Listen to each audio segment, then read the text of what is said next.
அந்த விதவைக்கு எவ்வளவு கஷ்டமா இருக்கும். ஏற்கனவே கணவன் இல்ல, இருந்த ஒரே ஒரு பையனும் என்ன ஆயிட்டான், இறந்து போயிட்டான்னு அவங்க ரொம்ப உட்கார்ந்து அழுகுறாங்க. அப்ப என்ன சத்தமா இருக்குன்னு சொல்லிட்டு தீர்க்கதரிசி வர்றாரு. அப்ப இந்த எலியா தீர்க்கதரிசிட்ட அழுகுறான். என்ன நானு முன்ன செஞ்ச அக்கிரமம், நான் பாவம்லாம் செஞ்சிருப்பேன், அதை நினைக்க வைக்கிறதுக்கா நீங்க இங்க வந்தீங்க, இப்படி என் மகன் இறக்குறதுக்கு சாக கொடுக்கறதுக்காக வந்தீங்க. ஏன்னா அதுக்கும் அந்த பையன் இருந்துட்டு எலியாவுக்கும் எந்த ஒரு சம்மந்தமும் கிடையாது. அவ குழந்தை இறந்துருச்சு டென்ஷன்ல அப்படி பேசுறான். எனக்கு எலியா தான் கொண்ட மாதிரி அவ சொல்றா.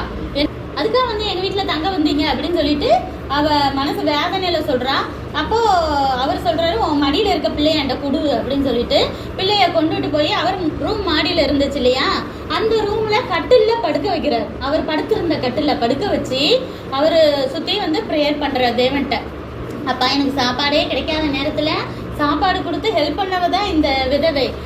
அவளுக்கு ஏற்கனவே கணவன் இல்லை, அவ எவ்வளவு மனசு வேதனையா இருக்கு. இந்த ஒரே ஒரு அவளுக்குன்னு இருக்கிற ஒரு சொந்தமான உயிரம் பார்த்தா இந்த பையன் தான். அவனும் மறைச்சு போயிட்டா அவ ரொம்ப கஷ்டப்படுவாளப்பான்னு அழுது, தேவனே இந்த பையனை காப்பாத்துங்க அப்படின்னு சொல்லி ப்ரே பண்றாரு.